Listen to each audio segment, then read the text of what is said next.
And we're live on the Lindsey Beckham Show. Of course, obviously, I'm not Lindsey Beckham. I'm Sean Yurtron. Joining you again twice this week, running solo for Lindsey. She got some school issues today. That's what you got to do when you've got a lot of kids. You got a lot of school events. So I'm happy to cover for her coming in today on this lovely Friday. And I'm sure everybody's ready to end the work week. And we have a really nice day out there too. No rain, and it looks like be about 70 degrees. So got a lot of good topics for all of you guys today. I was on with Clay earlier, and we talked about the Trinidad Chambliss ruling in Lafayette County Chancery Court. Trinidad Chambliss, of course, is the Ole Miss quarterback that took us to the Sugar Bowl victory over Georgia, which I was at that game, and it was quite amazing. And then the Fiesta Bowl against Miami, where we unfortunately came close but lost the game. And he was granted a 6th year, I believe, of eligibility. And he by Lafayette County Chancery Court yesterday in a victory for him and Ole Miss and the entire state of Mississippi. So if you're an Ole Miss fan or just a fan of the state of Mississippi, that's a good thing for all of us. And we look forward to the 2026 season. I'll get into a little bit more of the details about that later. And then I've got several stories. It seems like there's some new crazy breaking news every day in this timeline that we live in. I was prepared to talk about. Yesterday, a report came out in Axios about the Department of Justice and Pam Bondi was spying on Congress people that were viewing the unredacted Epstein files, and I'll get into that. And this morning, I opened up the Wall Street Journal, and the headline on the front page is Kristi Noem fires pilot over missing blanket, and I was like, "What the heck is that about? Like a missing blanket?" Well, apparently, reports are there was a big write-up in the Wall Street Journal this morning about Kristi Noem and this missing blanket, and just a host of other things. And of course, it's a bunch of anonymous sources talking about how much they dislike Miss Noem. And one of the things was that she apparently was taking a flight, and they had to switch planes. And on the new plane, the pilot forgot to bring her like I guess it's like kind of like Linus, if you remember the Charlie Brown comics or cartoons, and I guess she needs her blanket. So he forgot to bring her blanket, and she got her and Corey Lewandowski, who I'm sure if you're familiar with politics, you know who that is. He was Trump's first campaign manager. Got really mad about it, and they fired the guy. And then it looks like they actually ended up hiring him back because they didn't have anybody to fly the plane back. So they needed a pilot. So you don't want to fire the pilot when you need to fly home. So the pilot luckily got his job back, even though he had committed the error of not bringing Miss Noem's blanket to the new plane. So and the article just goes on and discusses kind of things I think that we've all seen about Kristi Noem.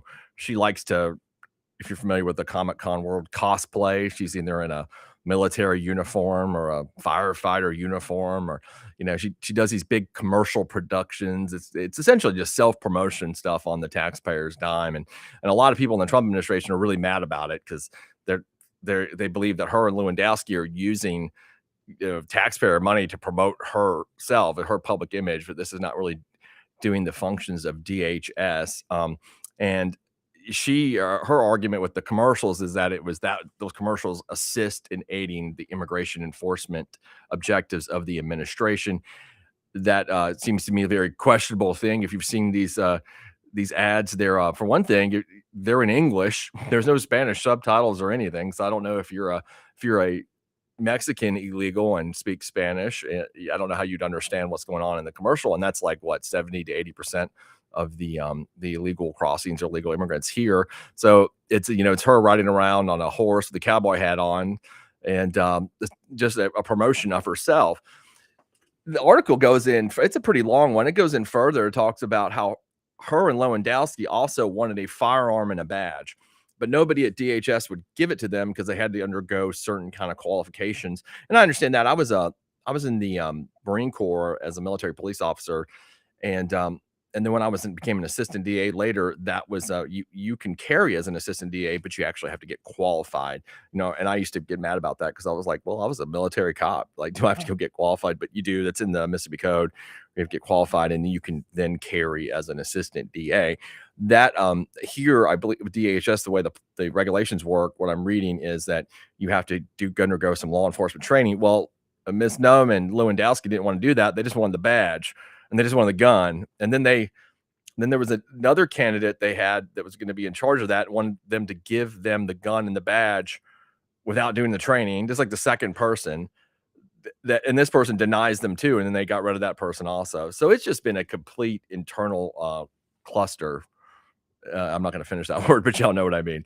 And they say a lot of it has to do with Corey Lewandowski's influence on Kristi Noem, where the president, of course, is loyal to Lewandowski because he was his first campaign manager. He's been on the Trump train since the beginning, and I get that kind of loyalty. That makes sense. I think most of us would be loyal to somebody that's been with us since the beginning.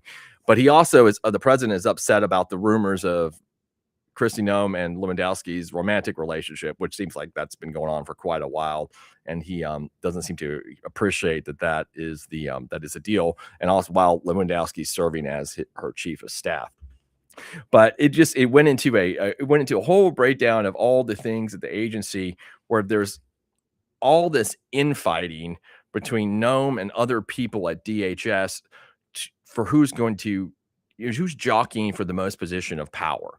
It almost sounded like Game of Thrones to me when I was reading it, and I guess that's all politics. Everybody is trying to cut each other's throats. I mean, if you've been around the political world long enough, that's what happens. No one's loyal. No one's really your friend. Everybody just wants power, and I get that's in any dynamic, whether you're in this country, another country, whether it's a parliamentary system. I'm sure it's same in the communist system. That was the way it was in the old Soviet Union. Everybody, human nature, people want power. So Noem and Lewandowski had worked to actually limit the power of Tom Homan. And if y'all know who I'm talking about, Tom Homan is he's the very large bald guy that sounds very gruff. I actually really like him. Like he seems like the kind of guy you'd want to be in some kind of enforcement capacity.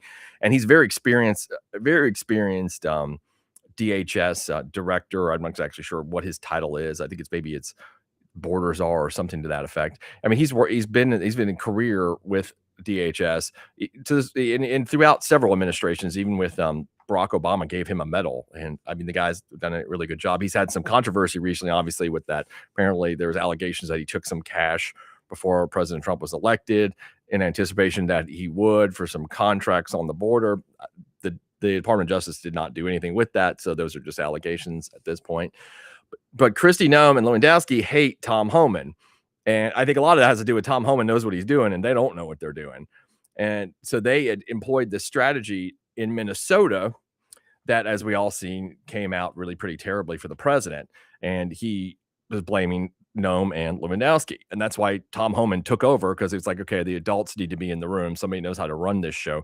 Because Noem and Lewandowski were also responsible for Greg Bovino running that operation initially, and you saw how that turned out for the administration politically. And what I had read throughout the course of this article is that Lewandowski and Kristi Noem wanted a lot of videos being taken constantly in Minnesota during this immigration crackdown, and that ended up being turned out disastrous politically, where the president told them stop with the videos because this is making us just look terrible.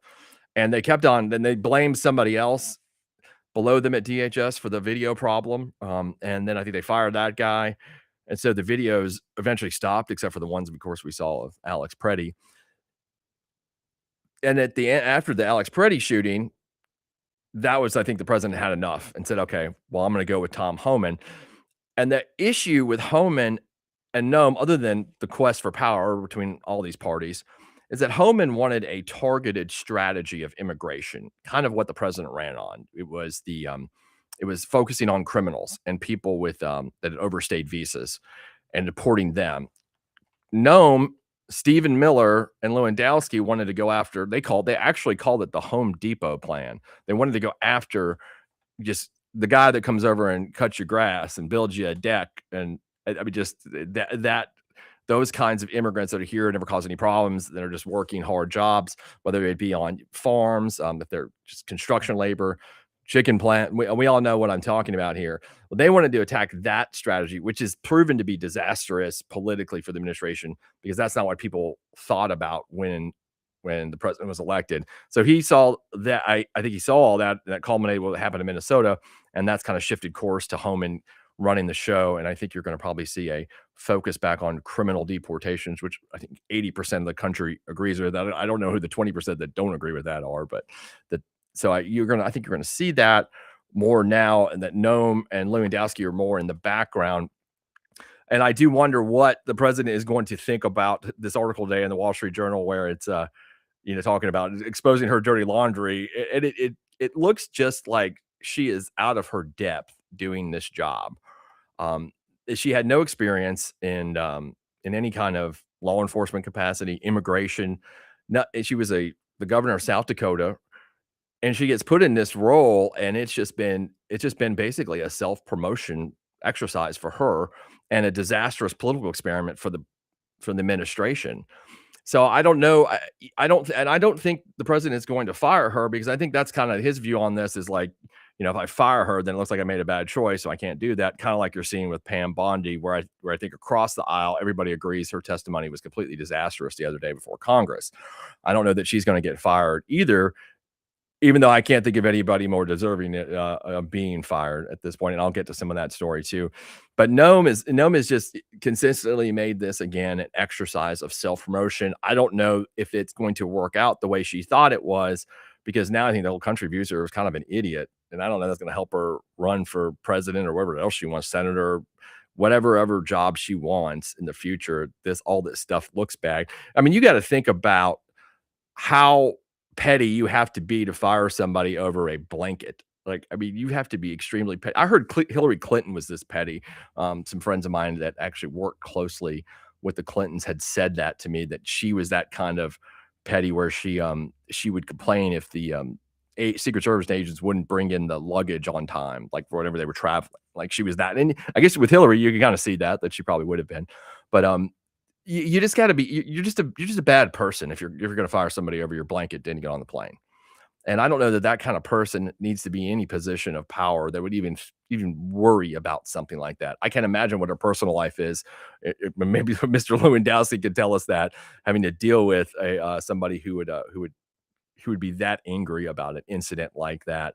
And that, of course, has trickled down to the entire department, because the people that work at the department, DHS, are constantly been complaining that her leadership has caused all these internal disputes, and that things are not running as efficiently as they should, because she is again focused on herself, which makes complete sense. With If you just see the commercials, you can see that. If you walk into any airport, you can see her like reading the TSA message. I mean, it's all about her. And I can't imagine she's not thinking that President Trump would have a problem with that, because we all know he likes to make it about himself. So if I was working for him, I would be like, okay, I'm just going to do my job and not try to make it about me. So you have to wonder, at what point does the president stop and say, okay, this is enough. You're making me look bad, and you're all about promoting yourself and not me. And those are things that he does not like, to look bad, and he does not like anybody else to try to one up him or grand stage him or anything like that, as we all know. So I don't know. We'll see whether she's on a clock. Her and Miss Bondi might be gone here in the next few months. We'll definitely see that. But if you get a chance, you should check that out. And again, the headline is a blanket and a badge, because Kristi and Corey. Kristi didn't have a blanket, and Corey especially wanted a badge. And he seems like one of those guys that, those guys that were never in law enforcement, they just think having a badge and a gun is cool.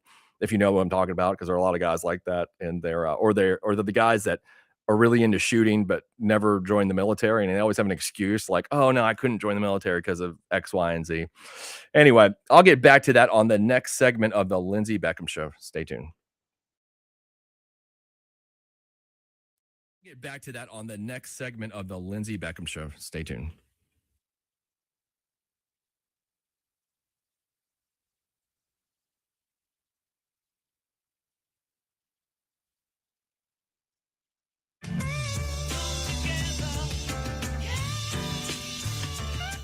.1039 WYAB.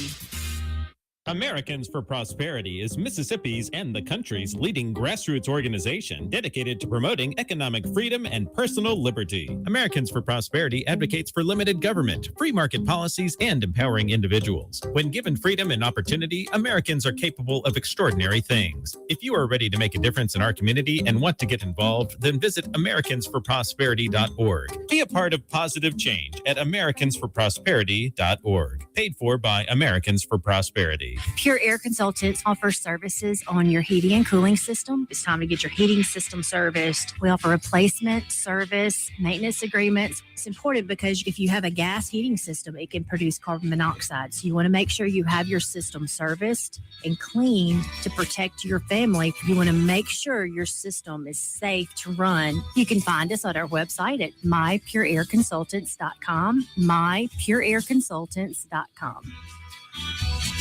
Get ready, Louisiana! Johnny's Pizza House is turning up the heat with our sweet the swamp pizza. Packed with crawfish, shrimp, a taste of crab, andouille sausage, bell peppers, onions, jalapenos, and a blend of Cajun spices, all smothered in delicious mozzarella cheese. It's the perfect bite of the bayou and the perfect meal for any Cajun crave. Try our Cajun flip or dive into a sweet the swamp pizza bowl. A taste of Louisiana flavor is waiting on you. Let's share a slice today at Johnny's Pizza House. This Valentine's, guys, it's one stop and you're done. I'm John. And I'm Corey Ravenstein. At Juniker Jewelry Company, we have thousands of ways to say I love you without you having to say a word. We are Mississippi's largest fine jeweler with case after case of rings, pendants, earrings, colored gemstone pieces, all at the lowest prices in the state. Diamond studs from just $195.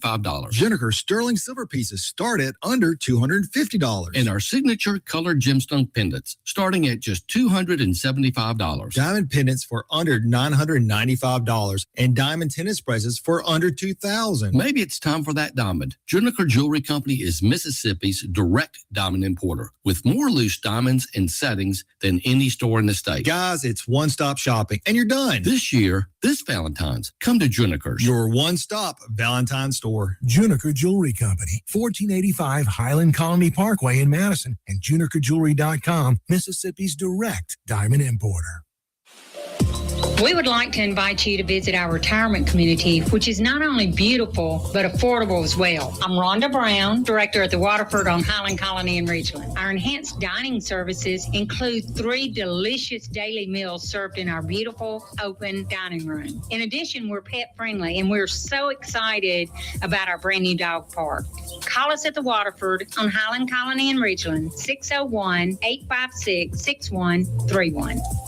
For this Valentine's Day, be the hero without the hassle. At Green Oak, we're the Valentine's Day experts. We know exactly what she wants, and we make it easy for you to get it right. Choose from stunning hand-designed floral arrangements and gifts online at greenoakms.com or visit us in-store in Jackson next to Palm Bridges Park or in Ridgeland at the Township. Green Oak does all the work. You get all the credit. Order now at greenoakms.com and make this Valentine's Day unforgettable. Green Oak, Jackson's floral expert since 1960. The Township Jazz Festival is on again this year, so make your plans for Saturday, April 11th to bring the family and make a day of it. This year, as always, they're keeping it free. 8 hours of phenomenal jazz talent at the Township on Highland Colony Parkway near Fusion Coffee House. Covered seating is provided, but lawn chairs and blankets are welcome. No tents, please. You can look for the info at townshipjazzfestival.com.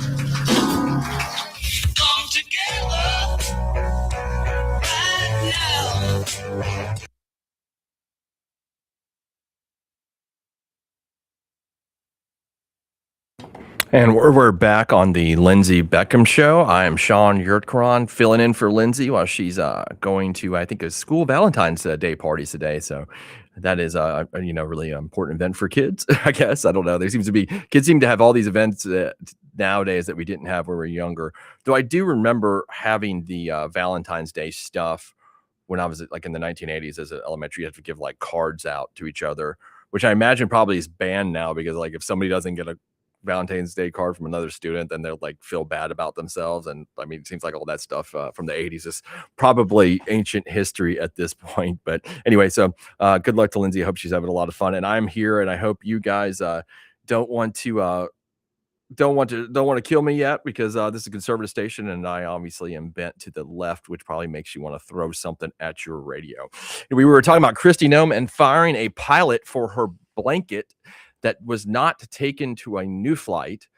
She was really mad about a blanket, and she went to the plane. They had to switch planes, and the pilot apparently forgot to bring her Lucky Linus blanket, and she fired him over it, and then hired him back when she realized that she didn't have a pilot to fly the plane back home. I guess she didn't want to cosplay as a pilot, so that was, or maybe she realized that cosplaying as a pilot doesn't necessarily mean that you can fly a plane. But that is in the Wall Street Journal. It's on the cover, the front page today, talking about her and the relationship between her and Corey Lewandowski and how they've basically caused a very toxic environment at the department, the DHS. So check that out when you can. There is another thing going on regarding the Department of Justice. We're talking about another governmental department, the Department of Justice. And what came out yesterday in Axios was whether the Department of Justice is spying on Congress. And what I mean is this: apparently that Pam Bondi walked into that hearing in the House the other day when she was getting questioned, where she was she had what's called a burn book. I think they were calling it, like a burn book of, I don't know, it's cheat sheet, dummies guide, whatever you want to call it. And she was reading through it, and one of the pages of it had, like, I think her name is Congresswoman Pramila Jayapal. And I think she's I'm pretty sure she's a Democratic Congresswoman, and it had like her search history on the picture. And so Bondi's photographed with this, where, saying that it showed that they had a record of what unredacted Epstein files Jayapal had searched. And apparently they had this for every congressperson, whether you were a Republican or Democrat, that went in there and looked at the file, the unredacted files that, of course, that we haven't seen yet. And so they kept a record of all of this stuff, so much so that this is one of the few bipartisan things you'll see up there, where even Mike Johnson got mad at her because it's like, you can't spy on members of Congress while they're searching the files. I mean, and that's, and especially when they're doing what's called oversight. It's like they're supposed to be, kind of investigating you. And so that was that was a big thing that came out yesterday, and it's causing a lot of stink on Capitol Hill. And I mean, it fits into this whole Epstein thing. It just makes the scandal seem even worse, and you can't trust anybody. And that's kind of where I've come with it. I think I might have explained this last time I was on. Initially in 2019, I mean, I knew the guy was a sex trafficker and all that. I didn't know that I didn't believe in all the conspiracy theories, because I'm just generally not prone to that. Now, from now on, I will be. I promise I will be prone to believe in conspiracy theories. I think the people on the right back then were correct about this. I said this morning on Clay's show.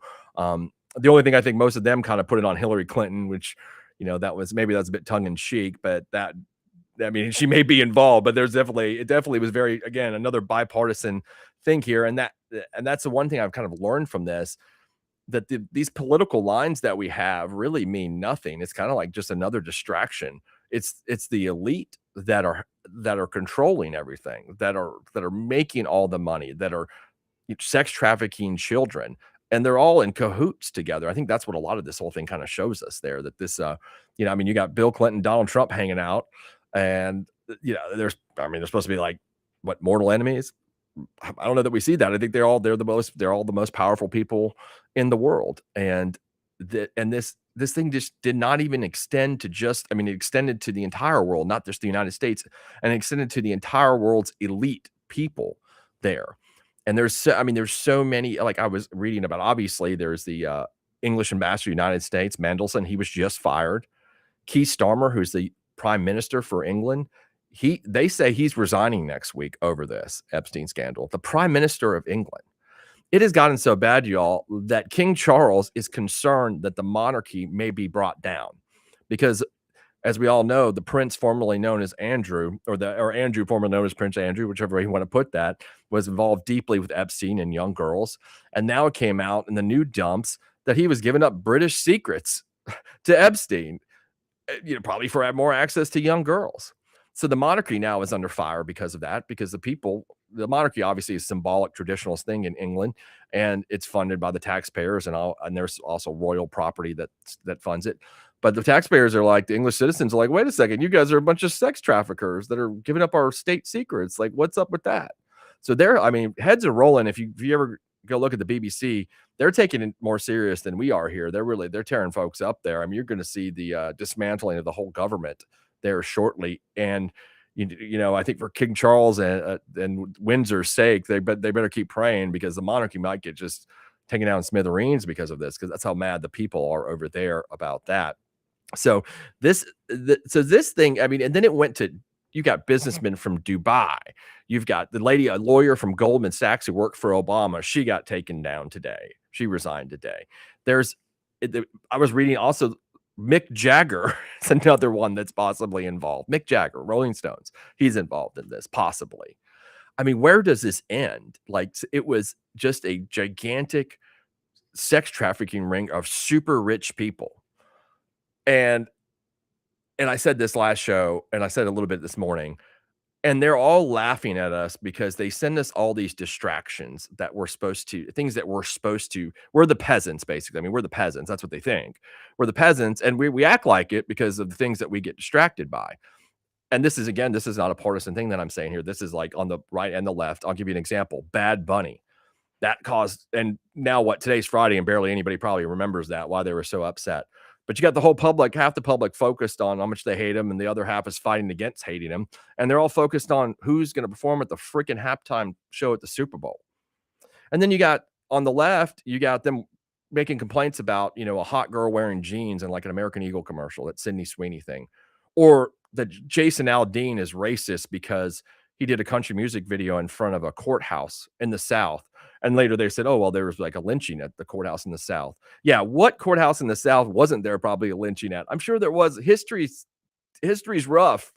I mean, that's just a fact of life. It doesn't make Jason Aldean a racist. But the left gets focused on that. The right gets focused on a transgender person in a Bud Light ad. This is where we are, y'all. Like, we're focused on that kind of stupid crap, while these folks that run the entire world are making tons of money. They own all the property. They are sex trafficking kids. And when you look at what your insurance premium is and how much it's going up. Look at that. Look at if you're in that age group right now, or maybe you're even older, that's trying to buy a home for the first time. How difficult is that? But they want you to focus on Bad Bunny, or they want you to focus on Sydney Sweeney or the transgender Bud Light thing. That's how stupid they think we are. And you know what? Sometimes they're right, because we fall for it. That's what we do. We get ourselves caught up in this kind of crap, and we're all throwing rocks at each other. Oh, the liberal communists, or the Trump supporting Nazi. Like, I hate them. I mean, I can't believe that guy is drinking a Bud Light. I mean, how stupid are we?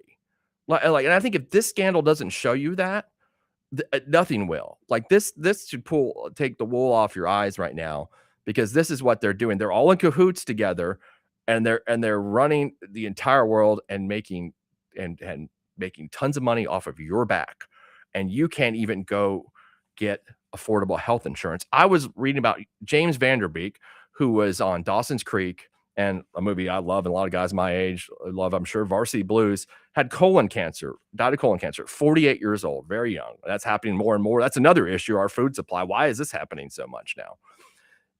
He couldn't afford his cancer treatment. This is a guy that was a famous Hollywood actor, because you know what? The insurance companies didn't cover all the treatments. I read through all that earlier this morning. So we can't even get insurance. And a guy that was a famous actor that everybody knows who they are can't get proper insurance to cover his colon cancer to save his life. I think he had like 6 children. And that's not even doable in this country. But we're focusing on who plays at the halftime show. And that's exactly what they want. That's exactly what they want us to do. They want us to focus on that kind of stuff and forget about that, somebody under 50 died of colon cancer, or you're paying $2,000 a month in premiums if you're self-employed for a family of 4. This is, and then that insurance policy isn't even going to cover you when you get colon cancer. But they're going to tell you to hate socialized medicine. That's just not the free market. Okay, cool. What's the free market? What's it going to do for me? Apparently it's not going to cover my colon cancer. It's not going to do that. So I'm going to be dead. This is the things we need to think about. And I think we're better off on the left and right actually joining forces and realize it's us against them. I will be back on the next segment of the Lindsey Beckham Show. Stay tuned.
And I'm back here, or we're back on the Lindsey Beckham Show. I guess I'm back because I'm the only one here. Lindsey is at a school Valentine's party, and I'm Sean Yurtkron of the Yurtkron Law Firm covering for her. If you go out this weekend, speaking of my law firm, and you decide to have too many drinks and you don't call an Uber, you can call me at 601-862-1320 or reach me at onetextlaw.com. I do a lot of DUI work around here. I do a lot of serious criminal defense too, like murder cases, aggravated assaults, and federal. I'm in federal court now quite a bit. So you can give me a call, 601-862-1320, or reach me at onetextlaw.com. And if you get pulled over this weekend, this is not advice because I don't think I'm supposed to give legal advice on the air. This is just a general statement. When the cops pull you over and they ask you how many drinks you had, I'm just going to say that 99.9% of the time I've seen people say they had 2 drinks. I don't know if that's like an urban legend kind of thing, like just say you have 2 drinks, or that's just what we used to tell our parents, or we tell our spouses when we sneak out to the bar and come home. Like, I had 2 drinks only. I only had 2 drinks. That's it. 2 drinks. It's always 2. I've been to the bar a million times in my life. I'll be honest. I'm not going to lie. I've never just had 2 drinks at the bar. It's been at least 5. So the cops know that, and they know you're lying. So when they know you're lying and you say, hey, I had 2 drinks. They're like, okay, well, you had a couple of drinks and you smell like alcohol. That gives me the probable cause. Blah, blah, blah. You're arrested. So just remember that. Stay away from the 2. That doesn't mean I said say what you had 1 drink. I mean, just, don't answer a question. That'd probably be a good idea. Not advice, just a general statement. But trying to help you out free. There you go. Anyway, we're back here talking about a load of different things. Kristi Noem and her blanket, DOJ and Pam Bondi spying on all of Congress, and how the elite are treating us as peasant idiots, which is what they think we are, and sometimes we do act like it, unfortunately. The last segment I was talking about James Van Der Beek, who was one of the stars of Dawson's Creek back in the late 1990s, as well as the hit movie Varsity Blues. He played Jonathan Moxon.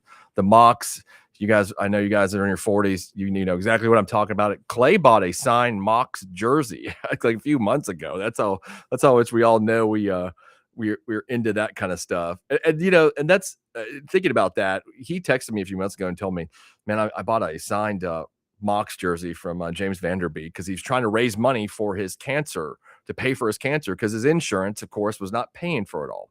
And I said, man, that's awesome. I meant to go get one too. And I was thinking, that's so funny. Like, Clay is so conservative, so big Trump. I'm anti-Trump on the left, and we're both like, man, we love that movie. And that's the whole thing about our society. We all actually like the same things for the most part, but the elites have convinced us that we don't, and that we hate each other, and that we should get mad about Bad Bunny. And that's kind of, that's where I was going with the last segment. It's when you break it down like that, it's so simple. And here I've got, some just straight numbers for you on health insurance, talking about Van Der Beek. While we're focusing on what Cracker Barrel's logo change, the average American family right now pays $26,000 a year in health insurance premiums. That's $2,250 a month. It's family of 4. 26,000. Well, it's actually 26,993. Now that, of course, is an employer-sponsored plan. So you got to be employed with somebody who's sponsoring, and so you pay a little less. If you go on a marketplace, or you're just a small business person like myself, like many others, Mississippians especially, we got an entrepreneurial spirit in the state, and I think that's a great thing. So you're paying an average of about $22,000 a year for that. And then that's not all. Those are just the premiums you're paying. You got a deductible, whether you get the, $1,000 deductible, the $5,000 deductible, whatever it is. You got co-pays, co-insurance, out-of-pocket maximum. Sometimes I get so confused, and heck, I'm a lawyer, and I'm like, shouldn't I know how to read all this stuff? They're like, oh, that's the out-of-pocket, whatever. They write it deliberately, so you're just paying more and more, and it's getting more confusing to you when you read it. And then there are the exclusions, what they don't cover, like United Healthcare. And we saw when the United Healthcare CEO was killed by Louis Mangione last year. And I saw a lot of, obviously I think it's horrible. Nobody should be assassinated on the streets of New York or anywhere. But, there were people out there trying to virtue signal saying, I can't believe people are happy about this. It's not that they're happy that somebody died or got killed. That's not it. It's more like I think they didn't feel any sympathy. And the reason they don't is because of this. because of a guy like Vanderbeek, who's got 6 kids, who was an actor and had some money, and he can't even afford colon cancer, which is something so many of us have, had family members or friends afflicted with. My mother just passed away last fall of esophageal cancer. I mean, we've all been attacked by the evil that cancer is. Your family or someone it hits all of us at home. And the insurance companies are like, nah, we're not going to pay for all of it. So what the Vanderbeek family did, they had to do like a GoFundMe. His whole family emptied their savings. Of course, who wouldn't for their, their brother, their sister, their mom, or their dad, trying to save them? Of course they're going to do that. And they're broke because the insurance company would not cover everything. And that's what we get. And then what they do is they say, well, let's turn this into a right versus left argument. And let's make it seem like the left are a bunch of commies for wanting socialized medicine. They're bad. They want, the insurance companies, the government to pay for that. You're paid out of your taxes and them to cover everything. Bad, bad, bad. And then they'll say, oh, the free market is the best. Well, this is the free market you got right here, where a guy that's supposed to have money and is a famous actor who pays his insurance for an insurance policy, his stuff wasn't even covered, and he goes bankrupt and he dies. What do you think is going to happen to you? And that's what's going to happen. You're going to die. You're going to go bankrupt. And your family's going to be bankrupt because we're not focusing on this issue. We're focusing on Cracker Barrel or Bud Light. And that is a giant problem in this country until we figure out why we are so easily distracted on things that will never impact our families, ourselves, how much money we make, how successful we are. These things never will. They are blips in time, but they've got you so consumed with it and so consumed on hating the other side that they're going to continue to make way more money off you. And you're going to continue to die of cancer and go bankrupt. And look at your social media feed at one point, and you'll see so many people. I see it. I got so many friends on the right and left, and they'll make some, somebody on the right will make some comment about the Democrats are evil and they're doing all this stuff. And I always wonder why people do that. Like, do they think that like a guy who's a Democrat's going to read that and be like, you know what? Bob from high school said I'm an idiot communist. Yeah, I think I've changed now. I'm a Republican now. And vice versa. When the Democrats do it and they're saying, oh, those Nazis are going to line you up and put you in a concentration camp. I mean, what is wrong with those evil conservatives? I mean, I don't think somebody that's conservative reads that and says, man, geez, he's like, do you see what Rick from high school said? He said that I'm a Nazi. Now I'm going with Rick because obviously he knows a way to persuade me into believing like he does because he's so empathetic and compassionate and really feels what my needs are. But that's what they do. They made us into that. They made us into like making these crazy statements, all these political platitudes, attacking each other. And what do we get? You get to be full on a whole lot of right, or the perception that you're right, but you don't get lower health insurance costs. You still can't buy that house. Can't do that. But maybe you were right about who should have played at the Super Bowl halftime. But you have family members that are still very much bankrupt and very much not alive anymore because we're not focusing on this at all. And even if you don't want a single payer system, which is fine, if you have a different philosophy of that, what we're doing now is not working. It is not working. And that's why you saw so many people celebrating when the CEO was shot, which was obviously terrible to celebrate that, but that's why they did. Because if people were satisfied with their healthcare, that wouldn't happen. What happened to Vanderbeek? Now, I'm not saying he wouldn't have died. He might have still died, but his family would not be bankrupt right now if that's something that we actually focused on. But we don't focus on that. So, like, obviously, this is an issue that impacts every single American. And, I was watching the Mississippi legislature right now. They're fighting over where we're going to have prayer in schools. I mean, can we focus on, don't you think Jesus would care if we're actually trying to help one another more than whether you're going to have prayer in schools? But you know why they're doing that? Because they're virtue signaling to you. It is all a distraction. They're not going to work on your healthcare, but they're going to go out there and campaign and say, guess what? I love Jesus 27% more than my opponent. I love him. I hate gays and I love guns. Vote for me. And what are you going to get from that? Again, just a bunch of political platitudes. You're going to feel better on Saturday night that you own the libs, but your healthcare is still going to suck. That's why it is time for us to stop. This Epstein scandal should show all of us that they are taking us for a ride.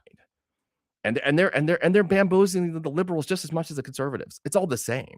I mean, it's all the same. I think they've just basically invented these sides for their own benefit. I mean, this is something that I hope, I'd actually, obviously I never voted for President Trump, but I did think he would have been the kind of person that would have shaken up the system in a good direction for that. But he's not done that. I mean, he said he's had concepts of a plan. He's not pushing. He's saying, like, I'm going to do, Trump care or some kind of prescription. When are we going to get that? Now, if he does that, I'm telling you what, I'm going to be a fan. I mean, he keeps on saying it. This is his second term. We're over a year into that, and that's not happened. Somebody has got to do something about this. But my prediction is nobody will. And the next little stupid controversy of, who's going to sing the national anthem at the opening day of baseball in a few months, whoever, I mean, I'm just making that up, but it's going to be something that ridiculous. Or what kind of, which two dinosaurs would win in a fight? They're going to distract us with that. Or, don't the liberals, like, are celebrating Pride Month too much? Something like that, that's going to have no impact on your life. Anyway, I will be back on the next segment of the Lindsey Beckham Show. Y'all stay tuned.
And we're back on the Lindsey Beckham Show here for the last segment. I think I've spent the whole hour complaining about how we all don't pay attention to what matters, and I'm going to stand by that.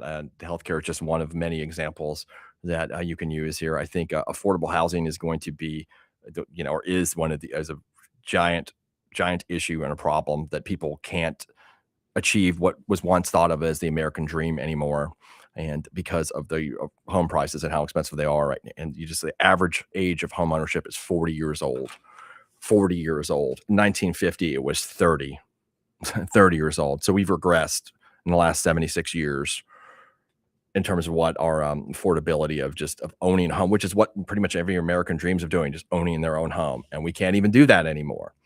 But we are told to focus on all these culture war issues that makes everybody outraged for a few minutes and accomplishes absolutely zero. And that is really sad. And I hope one day we'll get past. I think social media is a big problem, part of that.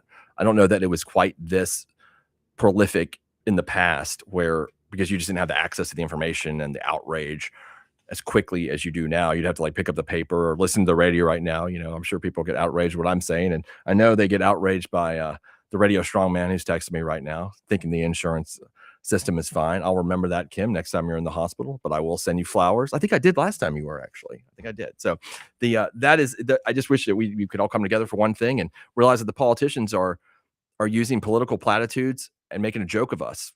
Again, look at what the legislature right now is like. Let's go try to do a school prayer bill, but they don't care about how to mess with your health care. They don't care about that, but they're like, we got this, everybody pray. I mean, well, if you really, really believed in what things Jesus said, maybe you'd focus on what's going to help the people. But that's never going to happen because that doesn't sell. I mean, it doesn't sell. And it also it hurts business interests, and people don't want to do that. So they'll keep telling you these things like they're the most pro-life or they're the most anti-gay or they hate transgender people the most, while you're still in the same situation that you've always been, and nothing has gotten better for you or your family. And I'm not just putting that on conservatives. Democrats do the same dang thing. They play the same game on just a different way. It's the same thing. But until we as a people say we've had enough of it, they're going to continue doing it. And this is not something that has changed throughout history. I mean, in the 1950s and the 60s, Southern governors used to say it was all black people's fault. All your problems were because of black people. Now it's the Mexicans, are taking your jobs. I don't know. I don't know how many people's jobs have been taken by Mexicans, but that's something they want to sell you. It's their fault. It's never like we're elected to solve problems, and we're not going to do that because we're bought and paid for. And we're going to distract you with all these other things that have nothing to do with the main issues. And that is what is better for you and your family in this country. And I hope you all have a great weekend. Lindsey will be back on Monday, which is President's Day. I'm sure she'll get all into that. Anyway, I'll see you later. Bye.